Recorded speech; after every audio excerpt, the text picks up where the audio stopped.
梨花。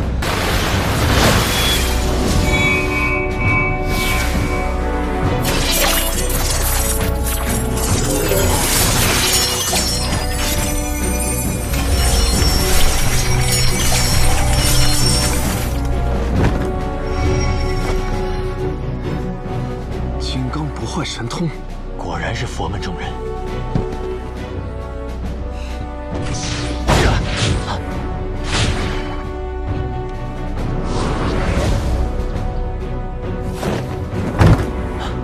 道家绝学灵虚步，这究竟是什么人，能够同时精通佛门和道家两门绝学？靳千华，不染尘。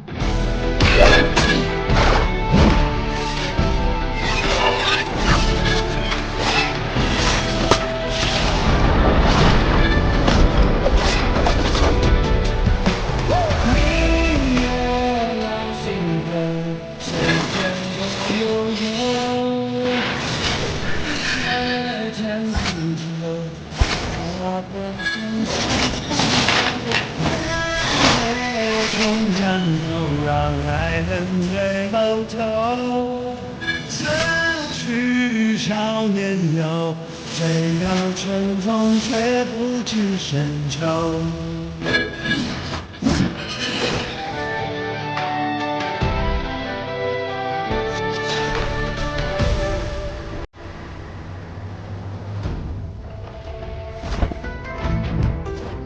金刚不坏神通虽然号称天下无敌，但凡是外门武功都有罩门。你们唐门有一种暗器，可破一切罩门。破了他的罩门又如何？以他的境界，几根针杀不死他。因为我有三字经。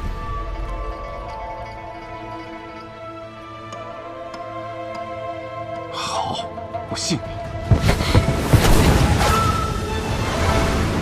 暴雨梨花针。 出必见血，空回不祥，集中之极，暗器之王。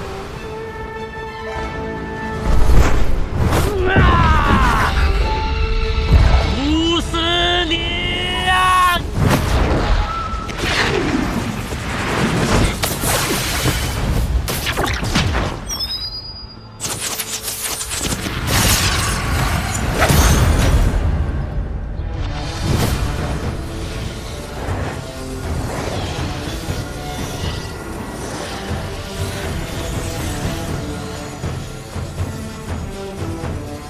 求人得人，才算不负此生。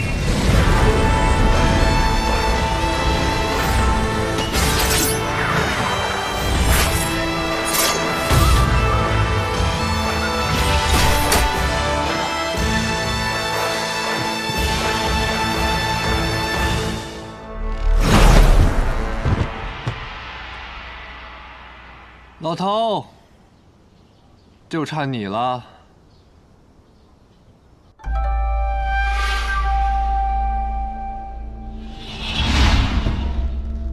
天下间再也找不出比这更毒的毒了。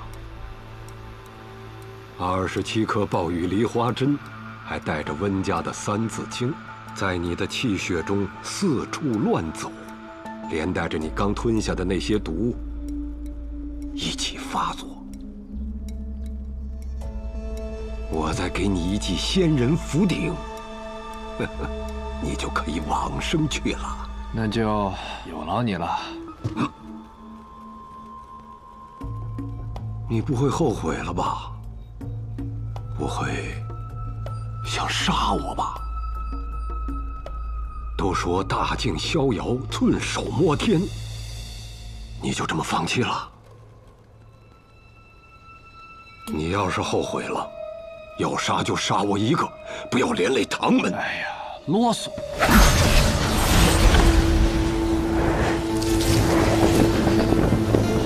师傅，小白脸，你疯了吗？你现在上去会被他的内力震的五脏俱毁的。大境逍遥，寸手摸天，不见众生，不见天地。很多人只记得前半句，却忘了这样的人，最后眼里就只剩下自己了。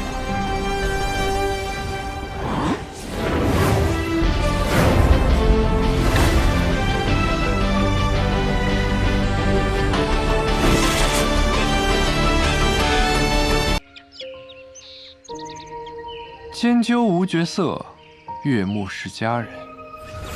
许久不见了。你是谁？在下南宫春水，是你的相公。滚！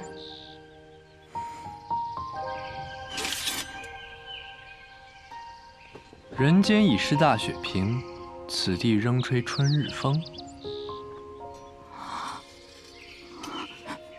你是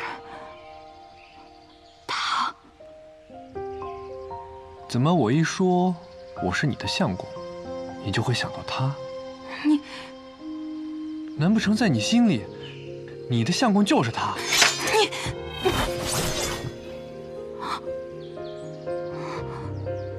脾气还是这么的不好，我们还会再见的，娘子。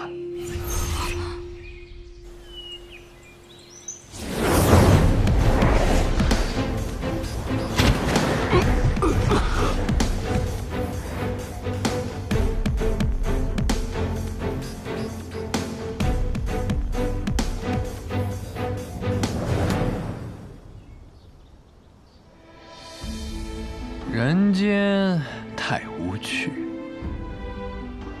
天上太寂寥，唯我凡事走，此间最逍遥。仙人啊，且把我的长生拿去吧。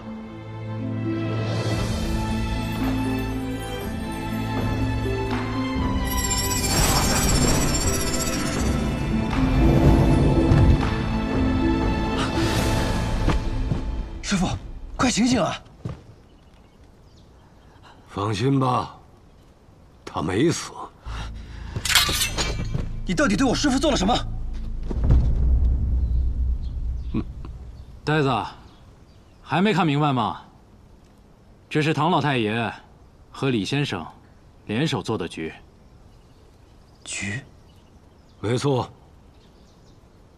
是他特意找的我，让我帮他做的这场局。唐门传承至今已有300多年了，也算得上是江湖上顶尖的门派之一。若是帮了你这个忙，老爷子，这可就没意思了。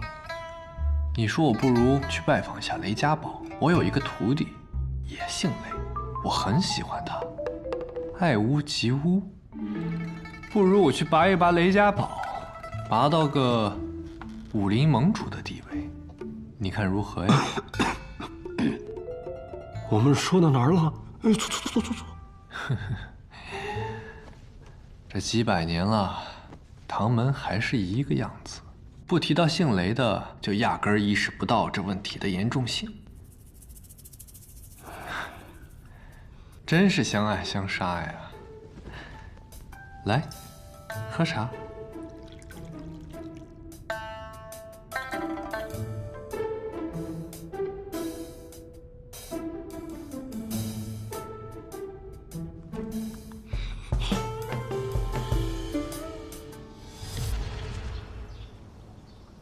不过话又说回来，李先生为何是这般少年模样？有意思，有意思呀！药王像是知道些什么。上古有大春者，8000岁为春，8000岁为秋。我知道一门武功，就叫大春，它是绝技江湖的门派，逍遥御风门的绝技秘法。而修得此功，要以药石为引，倾一门之力培养。而修炼之人，必是那百年不遇的绝世奇才。此功练成后，30年返老还童一次。哎，可这些我从来没有见过，只是听说呀。没想到今日，原来世间真有此奇功，能长生不老。那不知李先生此番目的究竟是为何？如果我没有猜错的话，他这是要谢功。谢功？谢功？李长生这次来找我，主要是想让我帮他卸去这身大春神通。可惜凭我一己之力无法帮他这个忙，我就想借试毒大会，通过奇毒先窃取他逍遥御风门的药石之术，再由他自己自行卸去这身神通。他还特地安排了这场比试，不管是旁观的人，还是比试之人，经此之后，在武道方面定有所长进，算是他的报答了。可他为何要谢公？连月啊，看来你还是年轻。人在活着的时候，个个惜命短，可若真是给了你8000年岁月，你能耐得住这无涯寂寞吗？你爱的人一个一个的死去，只留下你自己。胡说！哎呦，师傅，哎呀，舒服呀！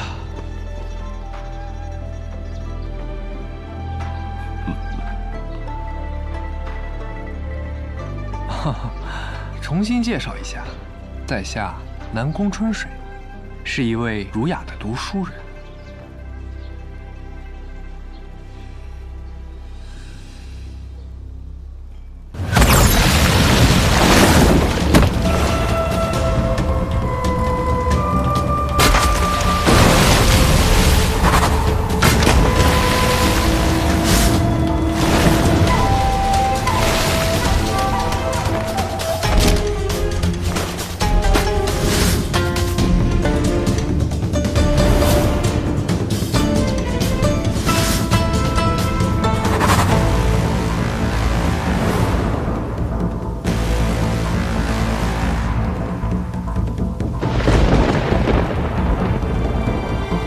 羽生魔，这一面我们不该见。啰嗦。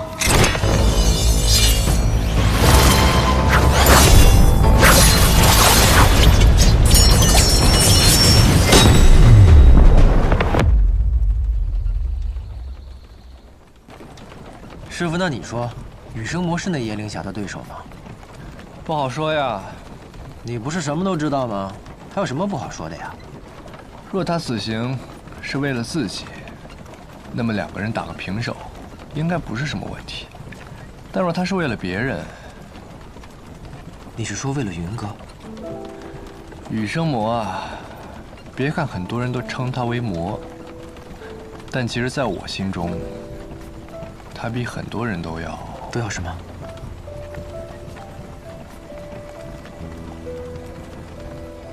都要善良。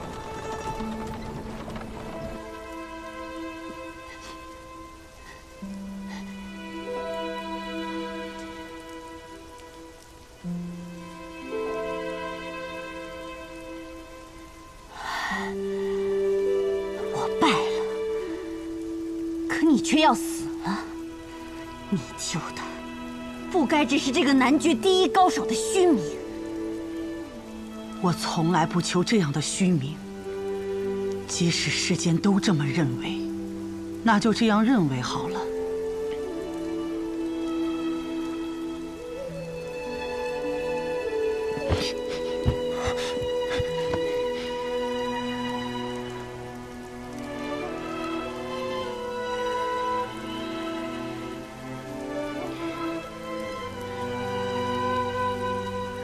徒儿，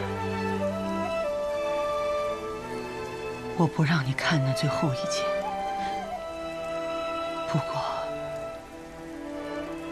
你还是看了吧。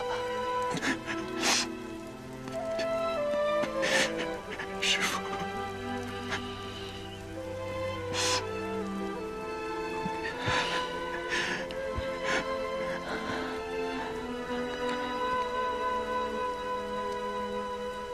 徒儿，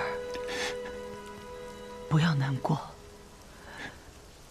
也不要找颜灵霞去复仇。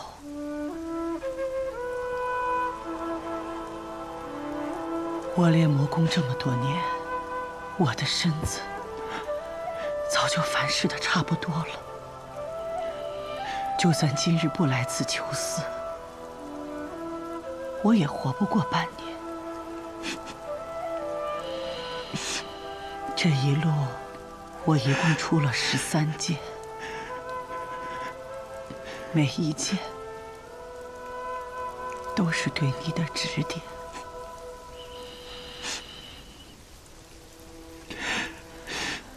我身为你的师父，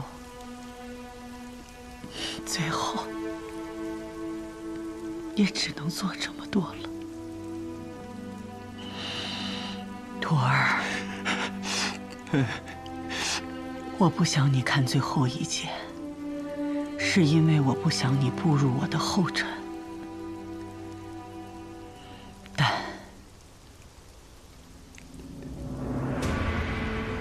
你既然看了，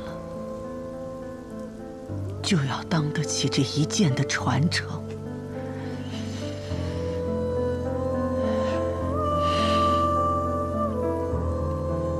我给你留了一封信，信上有地址，你按照这个地址去寻。师父给你留了份礼物。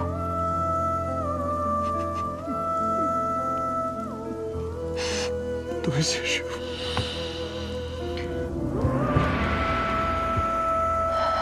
北方有个老头，我这辈子都没打赢过。你要争口气，赢了他的徒弟。徒儿记住了，必不负师父所托。再见了，我的徒儿。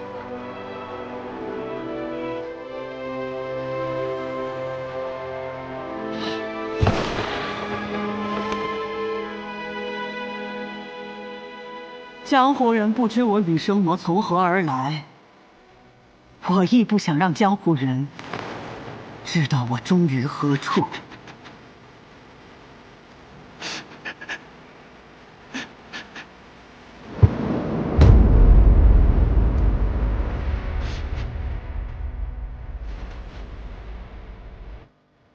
师父！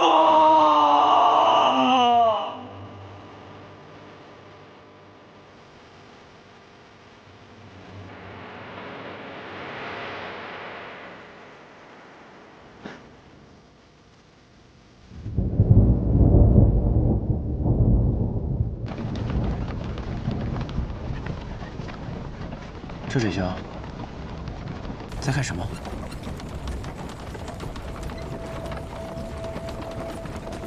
远处似有故人离去。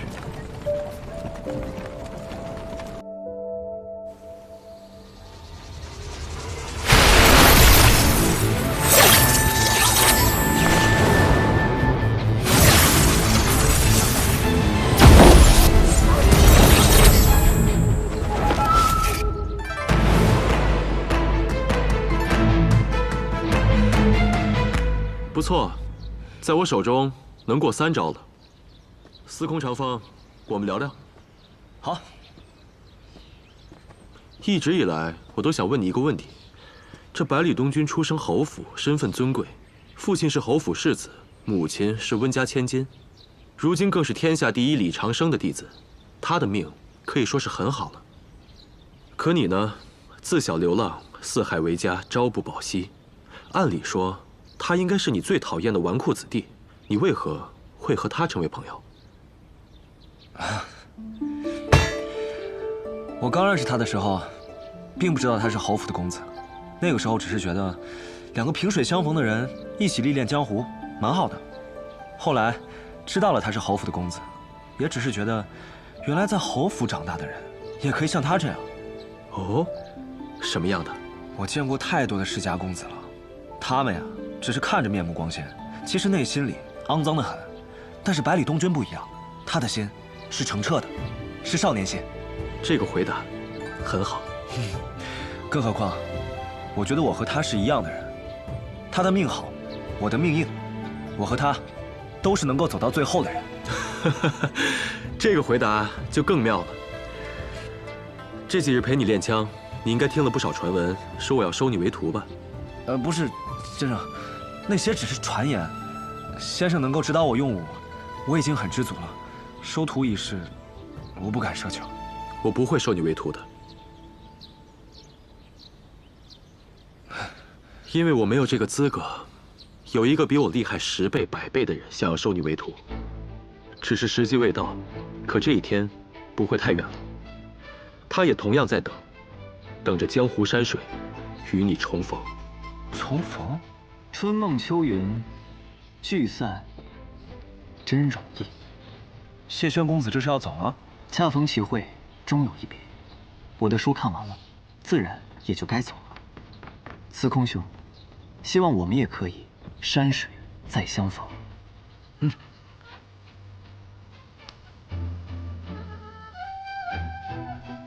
小师叔，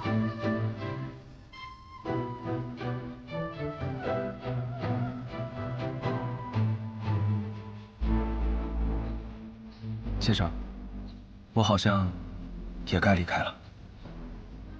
何时动身？那便此刻吧。你也这么着急啊？兴之所至，说走便走。天高海阔，先生，我们有缘再会。走了。这江湖依旧，便是因为有着这些一代接着一代的少年吧。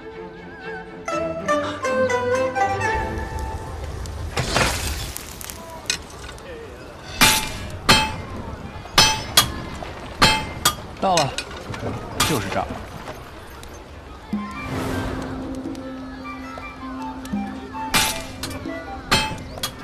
赤水兄，你以前来过这儿？要锄头、铁锹还是犁啊？要刀，一把好刀。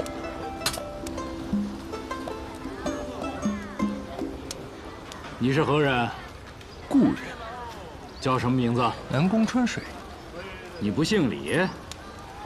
你和那家伙年轻时长得一模一样，你不是他的亲儿子？怎么？难道在你眼里，他像是个有风流债的人啊？当然，那个骚包，就算他有几个小孙子，我都不会奇怪。骚包，去！这么说老朋友可不地道啊！行了，别站那儿了，进来说吧。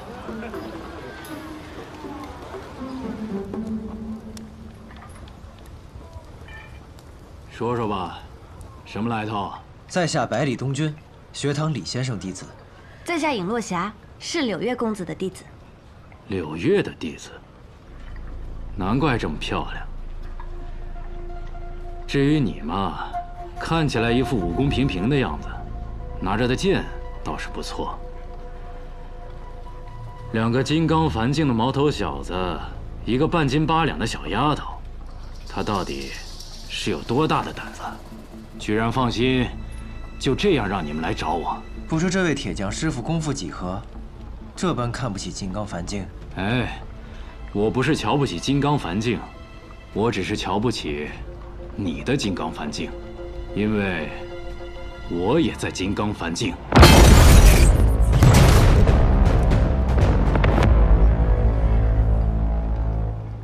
小子，想要挑衅我，还早了30年。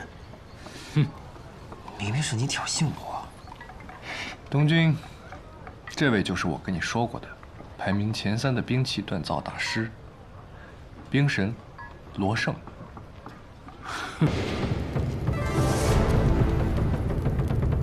15年前，北阙西楚接连遭北黎所灭，疆土纳入北黎之治。北阙有部分移民北上，于冰原之外重建势力，意图复国；而西楚故民则彻底融入北黎。昔日的西楚大族晏家，更是经过多年经营，成为了北黎西南道最强大的2派势力之一，和出自北黎的世家顾氏分庭抗礼。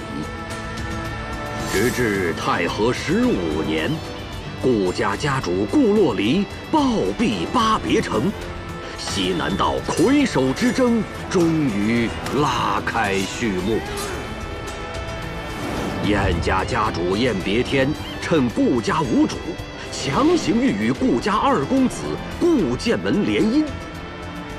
风雨欲来，各方势力蠢蠢欲动。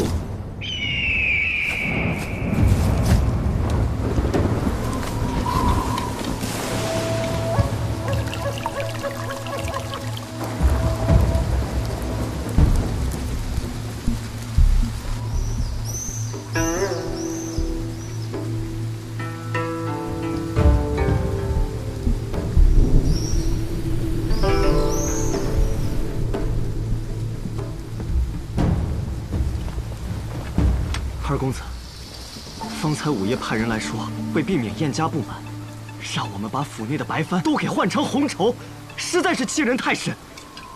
难道我们真要这般，任由他们宰割吗？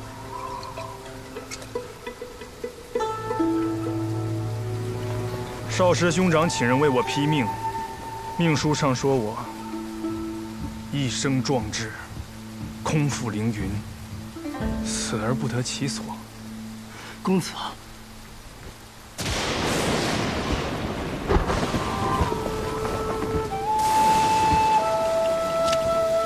公子，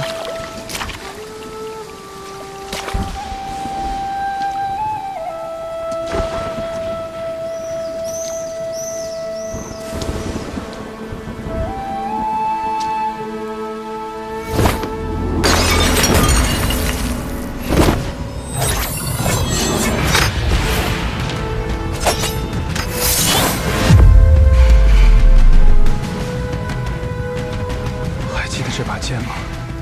这是我去天启那年，兄长赠予我的。他让我拿着这把剑，闯过学堂大考，不负凌云。从此以后，这便是我唯一的剑。你问我是否就这样任人宰割？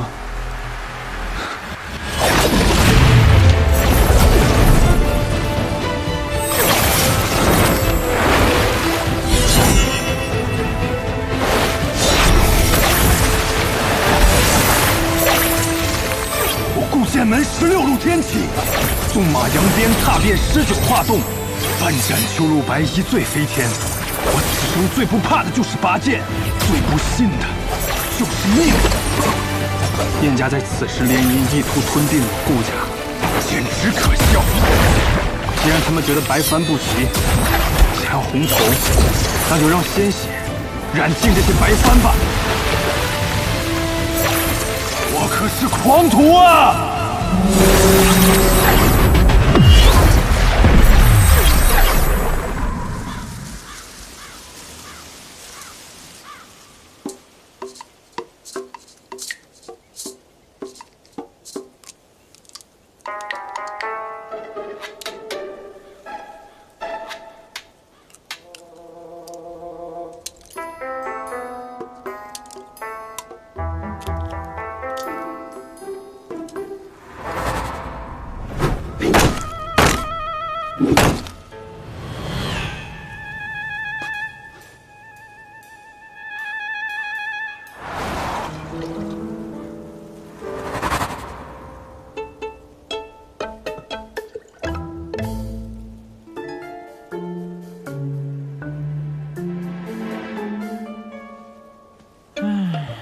怎么会这样啊？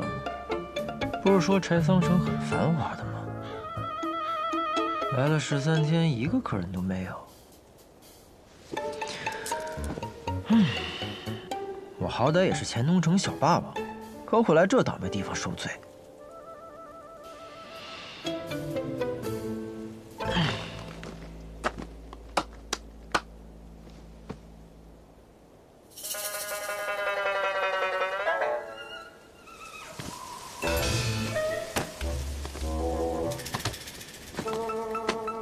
大哥，进来喝一杯。不收你钱，就当交个朋友。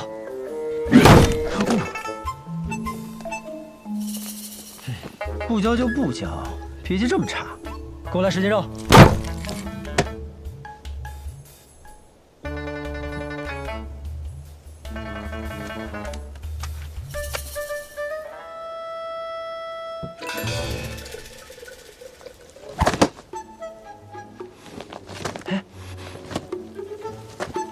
起开！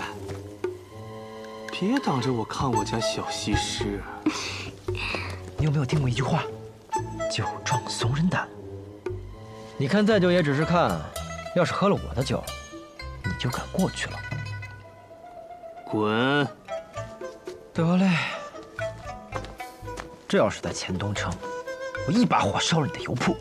少年郎，怎么不来和我搭话呀？不必了，不必了。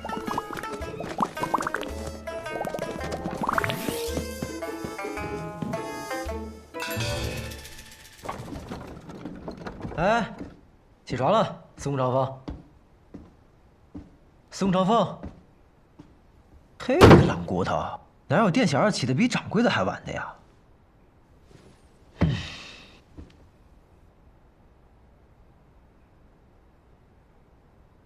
你说也是奇怪啊，这柴桑城不是西南道的第1大城吗？怎么自从我来了以后，这街上连个人影都没有？而且我遇到的人吧，也都奇奇怪怪的，你不觉得吗？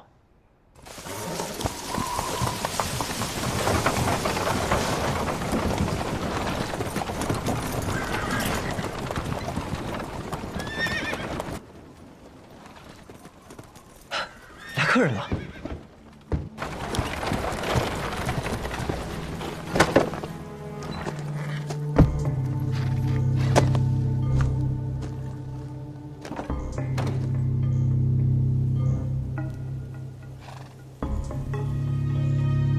东归，不错，东归。看你们像是从很远的地方过来，东归这名字好啊，很配你们。进来喝一杯。小二？什么小二啊？我可是老板。老板？小老板看着年纪不大，生意倒是做得挺大呀。生意大不大不重要，重要的是酒好不好。小老板很是自信呢。那是自然，酒好不好骗不了人，一喝便知。不过若是你们觉得不好喝，那就回家换个舌头吧。大胆！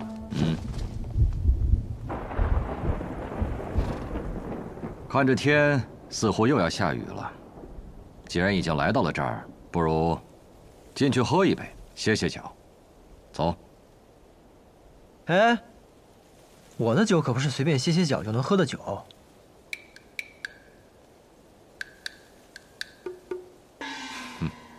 愿意细品。来，客官便请。我这儿也没什么客人，今儿你们是第一个，请吧。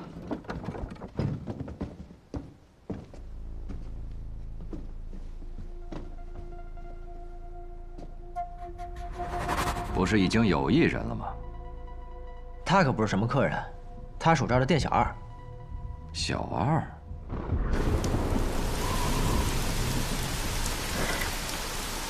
桑洛、新风、茱萸、松劳、长安、屠苏、元正、桂花、杜康、须臾、生文、般若，一共12盏，一盏20两。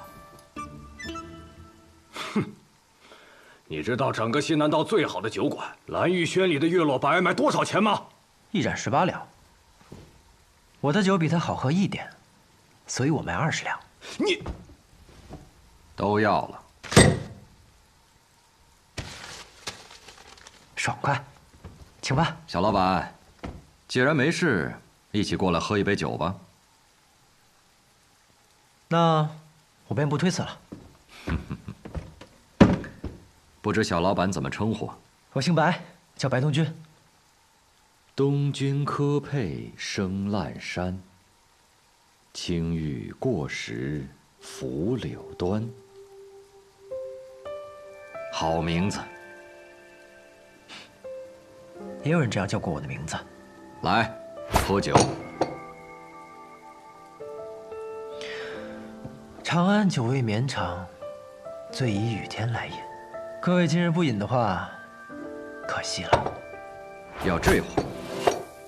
元正澄澈甘香，最是远行归客。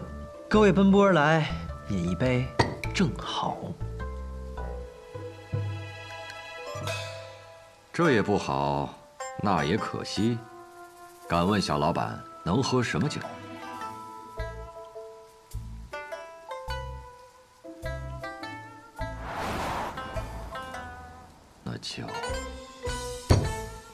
那就须臾吧。须臾一念，有的时候，命运的改变，往往就在须臾之间。小老板，这杯我便先饮了。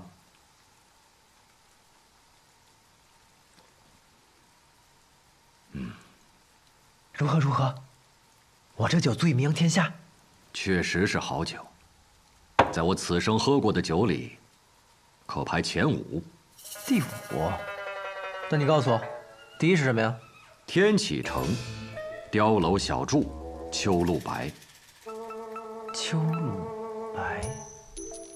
自以为好酒只能品1味，而碉楼小筑的秋露白，却能品出3味。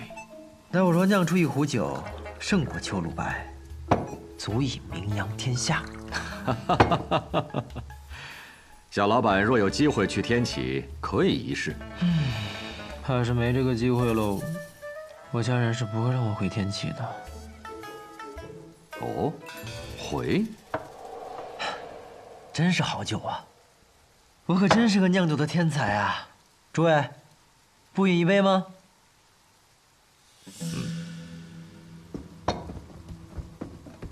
这元正确实清爽回甘，确实不错啊。那边那位店小二，请你喝杯酒吧。来找事的。啊，有酒就行了。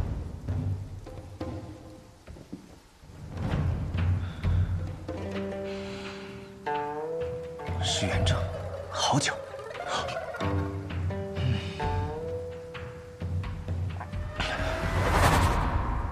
不够。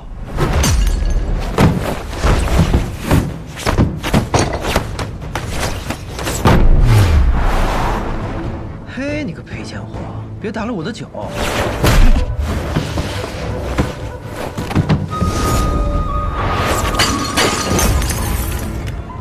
我的酒！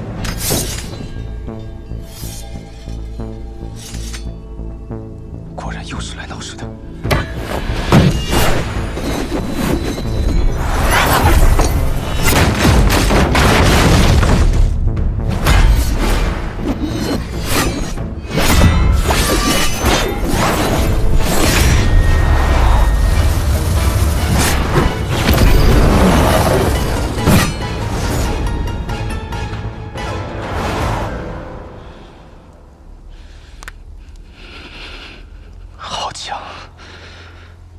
追须强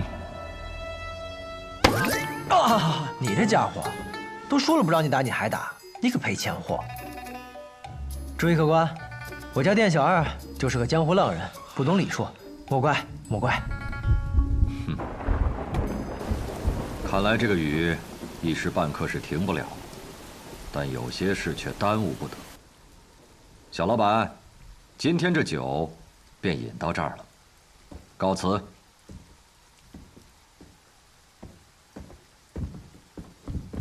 学正，发什么呆呢？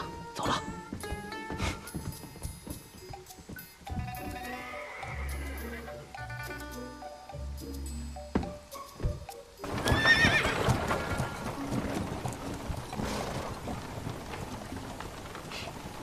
这里面啊，还有一个人，我闻出来了。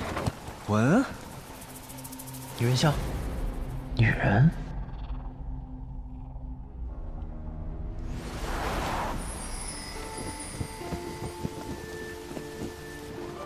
身体可有好受些？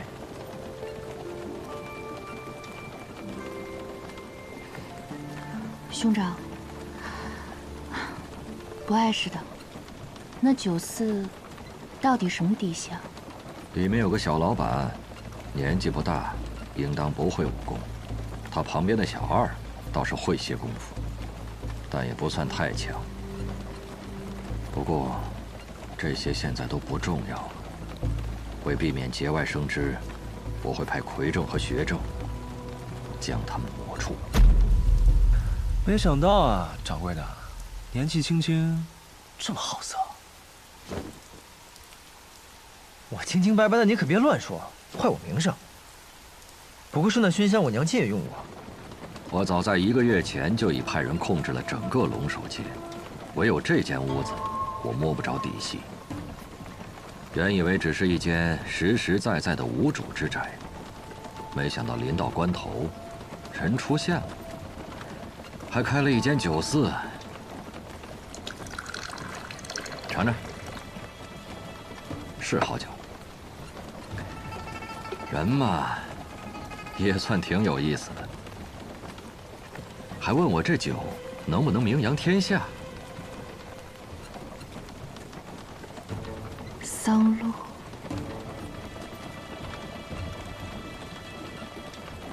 柴桑远路，好名字。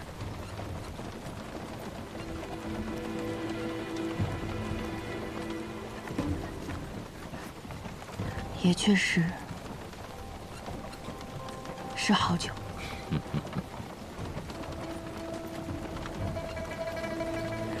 只可惜，这名扬天下，他怕是等不到。西南道近日有一件大事，而且是个大喜事。按照我的计划，以我这一手酿酒术，可以先成为柴桑城的第一酿酒师，顺理成章的受邀为西南道第一大喜事备酒。到时候前来观礼的各路英豪都可以喝到我酿的酒。如此一来，等等，什么大喜事啊？你不知道？当然是西南道侄女儿的顾家和老儿燕家联姻的大喜事啊！白同学，别为大为小的，叫掌柜的。其实从一开始，我就觉得这条街道有些古怪。我只不过是贪图你的美酒，便留了下来。可现在有些后悔了，我应该早早就走才是。你什么意思呀？我们意外卷入了顾燕两家的斗争之中。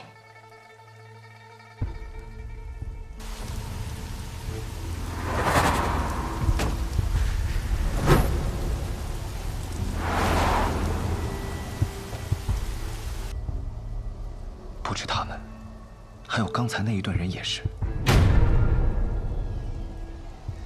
哼，唉，我浪迹江湖这么多年，这点嗅觉还是有的。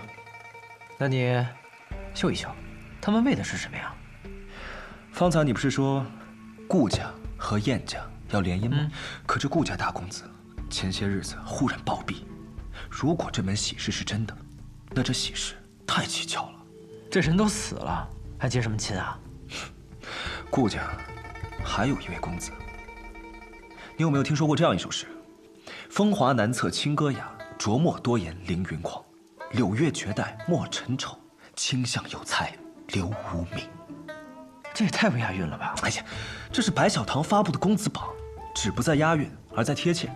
讲的呢，是我北离的8位绝世英才：城府极深的风华公子，风雅精致的清歌公子，一口三舌的琢墨公子，狂傲自私的凌云公子，容貌绝代的柳月公子，面如黑炭的墨尘公子，才华绝世的清相公子，以及空缺暂留的无名公子。那这和柴桑城还有顾家又有什么关系啊？这凌云公子啊，姓顾。所以说，顾家的这场联姻，新郎官就是凌云公子，顾剑门。凌云公子，这听着便是奇妙啊！走，走哪儿啊？去顾府，邀顾剑门来喝酒啊！凌云之气一飞冲天，听着便会是个了不得的大人物。等他喝了我的酒，去外面吹一吹，我名扬天下，指日可待。好，可别走。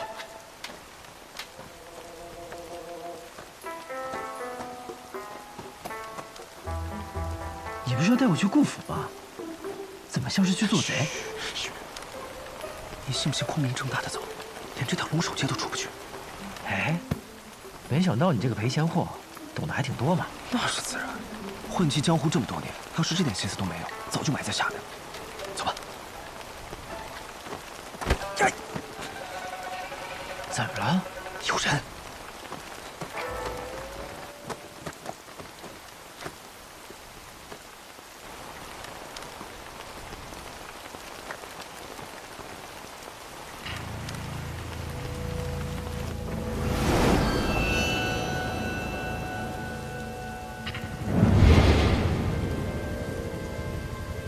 司空长风，快看，这天怎么突然黑了？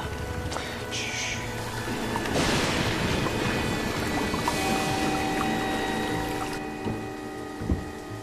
公子，这天色……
站住！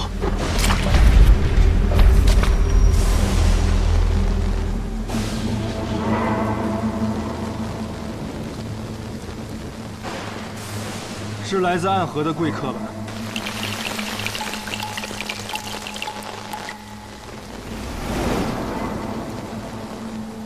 苏黎，不可造次。贵客临门，要一起喝一杯吗？多谢公子，但还是不必了。贵客是信不过我顾剑门吗？如果北离还有一个值得我们暗河相信的人的话，那便一定是公子了。谁人不知，这暗河是江湖上人人闻风丧胆的存在。只要有暗河出现的地方，必定会充满杀戮与死亡。像你们这样的刺客恶鬼，也需要朋友吗？公子言重了，就算是刺客，也需要朋友啊。就像我们暗河选中了公子，是认为公子有些事儿可以帮到我们，而我们也可以帮公子做一些事情，一些很重要的事情。所以暗河口中的朋友，就是这般利益关系。这样不是更可靠吗？公子本应有许多朋友，可现在他们都去哪里了？他们在哪里不重要。公子的兄长，他本无真凶之心，却依然死在了巴别城，死在了离故乡300里之外。公子，你的敌人容不下你，更容不下你的兄长。敌人的刀已经拿起来了，而我们暗河会派最精锐的杀手来此，帮助凌云公子，让他们燕家有来无回。兄长如我父，此仇我誓死必报，但不需要靠暗河来报。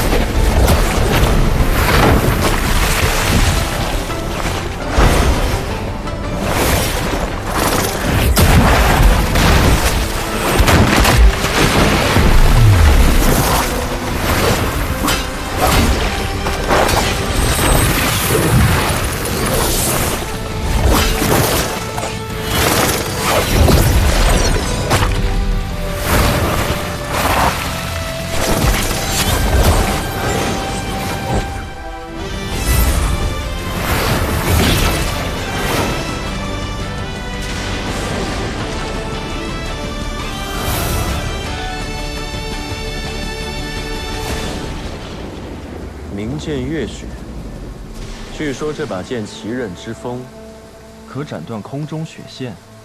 公子是要杀了我呀？暗河想在西南道立足，就不打算拿出点诚意来吗？来，让我看到你的诚意来。好。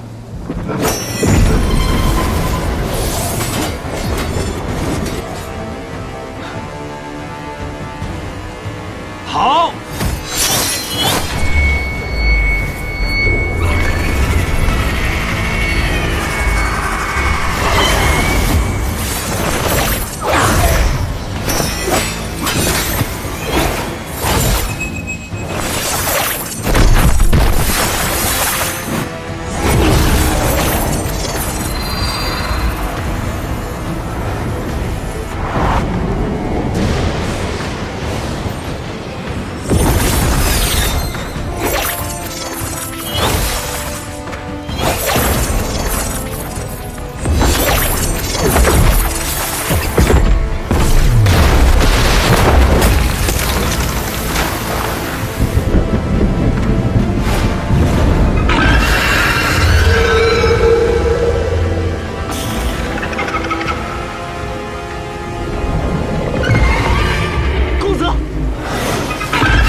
细刃纷纷，必杀之时倾泻而下，宛如木雨。你分明是暗河中凶厉的刺客，可你的剑里却有着剑客才有的剑意。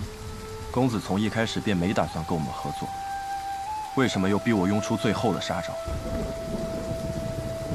如果我说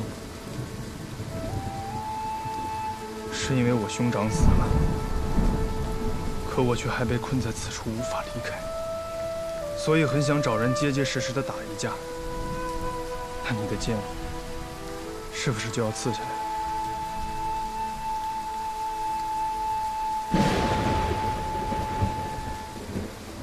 公子若考虑清楚，可去青松客栈寻我，我会在那里等公子7日。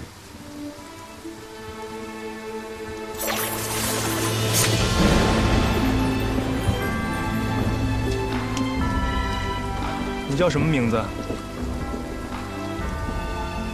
我本不应该有名字，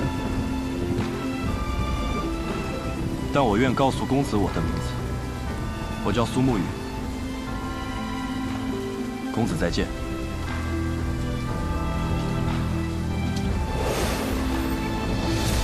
公子，他暗河3家中，穆家极擅长此等诡道秘术。苏沐雨来到这柴桑城，必然不会是一个人。这墙外，必定还会有穆家的人为他护阵。就连这突如其来的黑天，亦是他们的手笔。至于这些秘术，你想不通的，便不用去想了。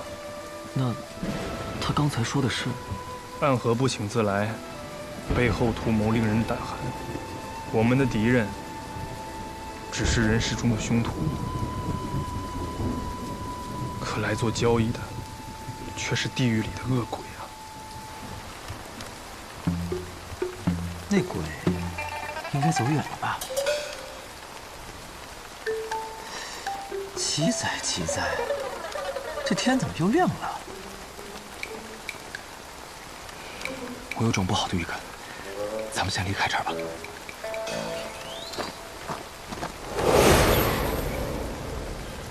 走。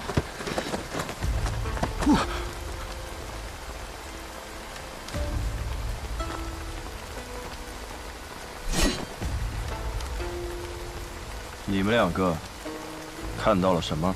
十三鬼，他们可在这里等了许久了呢。我们什么都没看到啊。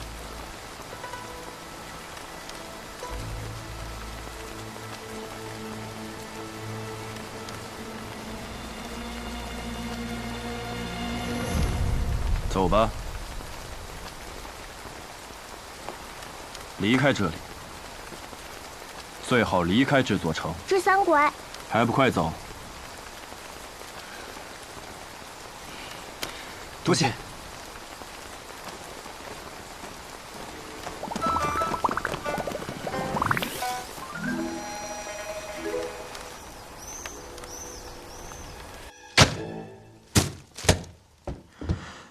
吓死了，吓死了！我不过是偷偷跑出来开个酒肆，清清白白的卖我的酒，差点连性命都没了。你说我有没有点天理了？掌柜的，不是吧？那是东家起火，西家冒烟啊！啥？一波未平，一波又起啊！小老板，怎么才回来？这是去哪儿了？我还要跟你买酒呢。哎。实在不巧啊，酒都卖光了，改日吧。改日？改日可就没有机会了。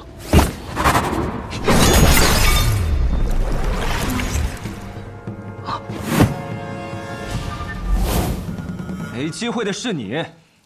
哎，看来躲得过初一，躲不过15，今日必有一战了。掌柜的，找个地方躲好了。司空长风，你小心。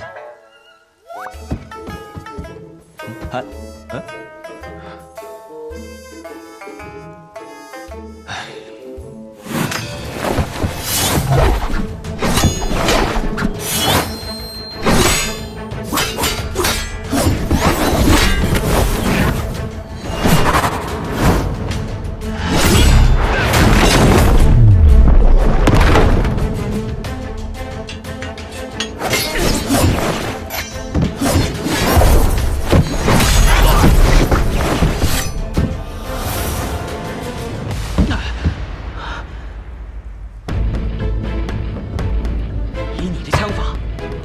之辈，报上名来！哼，巧了，我还真是无名之辈。我从小未见过父母，吃百家饭长大，睡破寺庙而活，未曾有过姓氏，更无人给过姓名。不过生来空空，去也空空，也是不错。我给自己取姓司空，也愿化作长风，一去不归。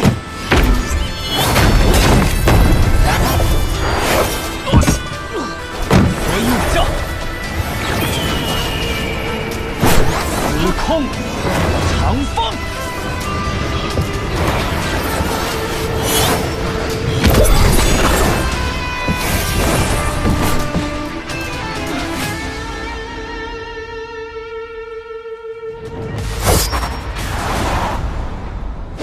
哟，原来这才是正主啊！原来你们是一伙的。我们素昧平生，又毫无过节，我还给你们喝了一盏我的好酒，你们为什么杀我？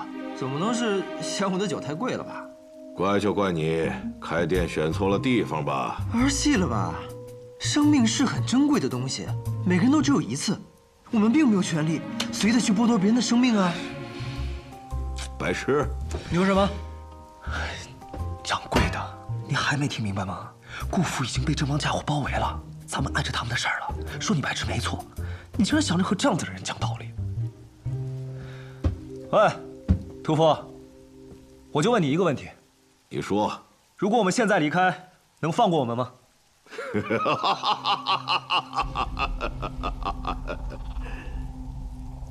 不能。那就不废话了，打吧！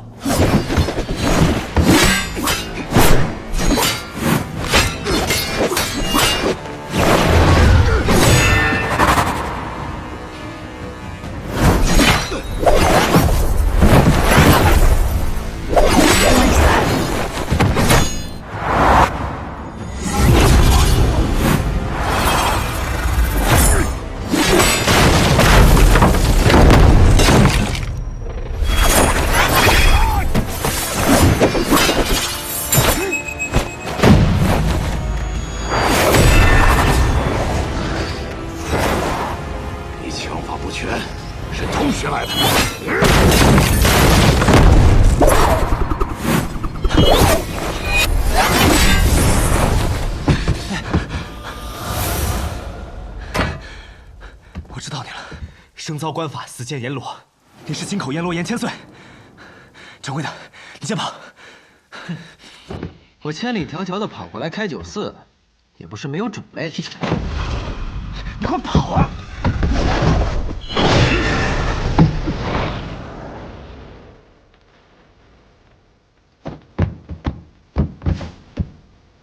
少年郎，去哪儿啊？你躲什么呀？是姐姐不够美吗？当然不够。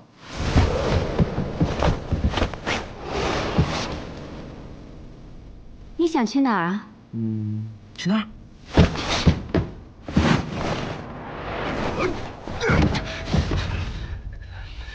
你怎么还没跑？你找我上面。倒是小看小老板了，没想到你武功平平，轻功倒是不错。只是想从我这里过，就这几步，还不够哟。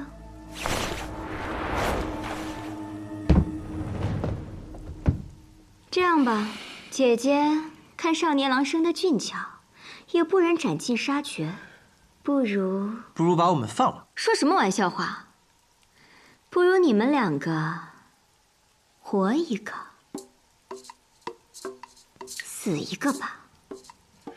怎么样？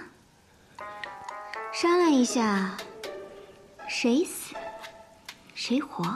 白东君，我知道，不过是萍水相逢。你我的交情，在方才那一战中也用完了。我理解。什么？我话都没说完，你理解什么了？你理解？啊？我还有最后一枪，这一枪之下，前面这个一定会死，但我也不一定能活。你尽力自保，如果我能活下来，我就带你冲出去。你有几成把握？1成。1成的把握，你还有脸说得这么信誓旦旦？不过是将死之人，拼一拼罢了。司空长风，如过了今天，我俩还有命活，我再告诉你。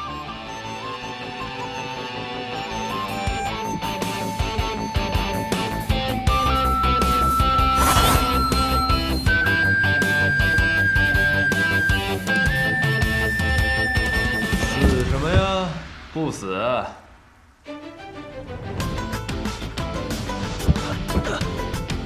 徐正，真是个难听的名字呀。重新认识一下吧，我姓雷。雷？哪个雷？雷家宝的雷？哎，也可以这么说。虽然雷家宝并不喜欢我这个不听话的子孙吧，但我还是认这个家的。你是琢磨多言雷梦莎？